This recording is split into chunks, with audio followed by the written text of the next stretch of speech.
এই যে এখান থেকে শিকড় গজাবে। আসসালামু আলাইকুম আমার প্রিয় বাগানপ্রেমী বন্ধুরা, কেমন আছেন সবাই? আশা করি খুব ভালো আছেন। আলহামদুলিল্লাহ, আমি অনেক ভালো আছি। আমার চ্যানেল এবং পেজ থেকে আপনাদের সবাইকে স্বাগতম। আজকে আপনাদের জন্য ভিডিওটি হবে লিচু গাছের কলম নিয়ে।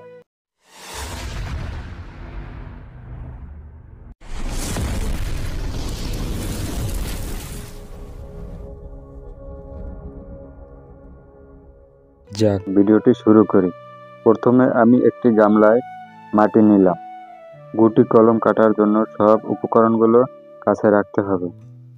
প্রথমে মাটি তৈরি করতে যে যে উপকরণ লাগবে, আমি প্রথমে মাটি তৈরি করতেছি। এজন্য মাটি নিতে হবে 50% অথবা 60%। যে কোনো মাটি নিলেই হবে, দোআঁশ, বেলে, এঁটেল মাটি। এরপরে কম্পোস্ট সার হিসেবে যে কোনো সার ব্যবহার করতে পারেন। আমি গোবর সার নিলাম। 40% অথবা 50% ব্যবহার করলেই হবে। এটা ভালোভাবে মাটির সাথে মিশিয়ে নিতে হবে। এরপরে পরিমাণ মতো পানি দিতে হবে। পানি দিয়ে ভালোভাবে মাখতে হবে, যেন একদম রুটি বানানো আটার মতো হয়। খেয়াল রাখতে হবে পানির পরিমাণ যেন বেশি না হয়ে যায়। আমার একটু পানির পরিমাণ বেশি হয়ে যাওয়ার ফলে আমি আরেকটু গোবর সার মিশিয়ে নেই। আমি মাটিটা কিভাবে মাখতেছি লক্ষ্য করেন।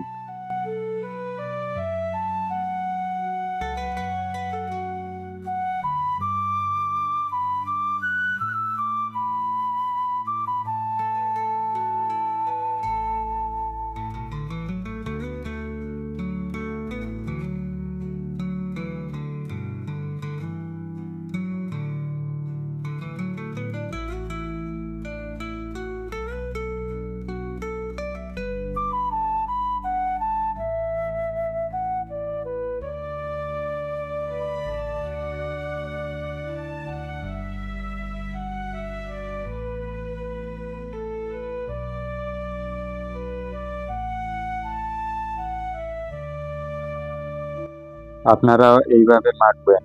মাখার পরে এরকমের হাতে নিয়ে দেখবেন গোল্লা বানিয়ে যে মাটিটা তৈরি হয়েছে কিনা। এখন চাপ দেওয়ার পরে যদি মাটিটা ভেঙে যায় তাহলে বুঝবেন মাটি তৈরি হয় না। মাটিটা চাপ দেওয়ার পরে সাথে সাথে না ফাটলেই বুঝবেন মাটি তৈরি হয়ে গেছে। আমার মাটি তৈরি হয়ে গেছে। এখন যাব লিচু গাছের কাছে। সাথে থাকুন, ভিডিওটি উপভোগ করুন। এই যে দেখেন, আমি এই ডালটা নির্বাচন করলাম। এখন এই ডালটার এখান থেকে 1 থেকে 1.5 ইঞ্চি পরিমাণে কেটে ছাল তুলে ফেলতে হবে। আর এই ছাল তোলার জন্য অনেক ধারালো একটা ছুরি নিতে হবে। আর ছালগুলো কিভাবে তুলতে হবে দেখতে থাকেন।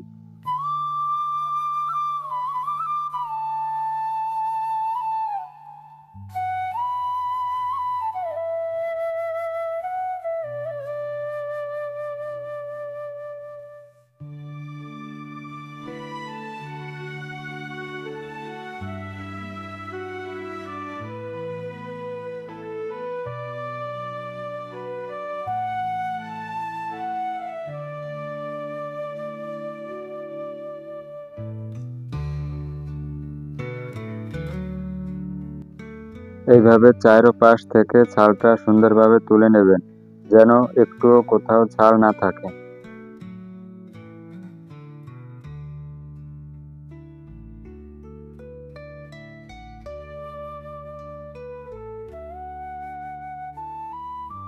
অনেক সময় দেখা যায় ছাল তোলার পরেও ছালের একটা পিচ্ছিল থেকে যায়। ওইটা এভাবে ঘষে উঠিয়ে ফেলতে হবে। এটা ভালোভাবে না তুলে ফেললে আগার ডালে ওখান থেকে খাদ্য সংরক্ষণ করে, পরে আর এখান থেকে শিকড় গজায় না।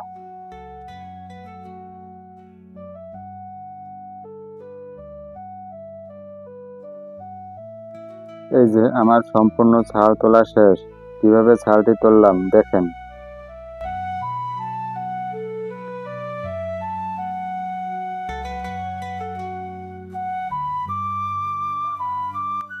আমার এই গাছটির প্রত্যেকটা ডালের ছাল তোলা শেষ।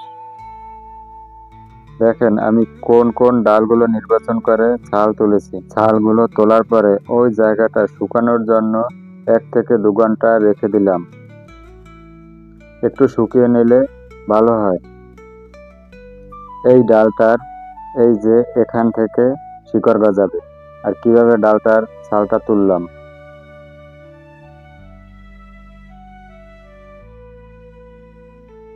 এরপরে ওই জায়গায় মাটি দিয়ে পলি বাঁধবো। চলুন দেখে আসি।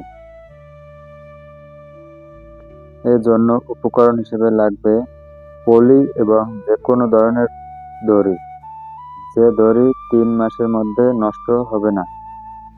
এখন মাটিটা কিভাবে ওই জায়গায় দিয়ে দিতেছি দেখেন। মাটিটা এমনভাবে দিতে হবে যেন ভিতরে কোনো ফাঁকা না থাকে।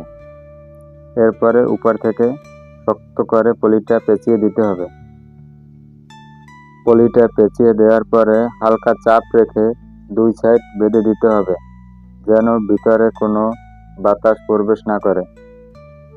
এই যে আমি পাটের দড়ি দিয়ে 2 মাথা বেঁধে দিতেছি। সুন্দরভাবে বেঁধে দিতে হবে।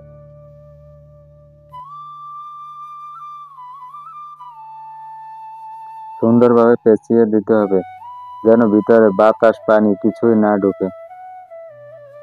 ভিতরে ওই মাটির সাথে যেটুকু পানি রয়েছে ওই পানিটা শিকড় দেওয়ার পরে ওই ডালটা শোষণ করে নিবে।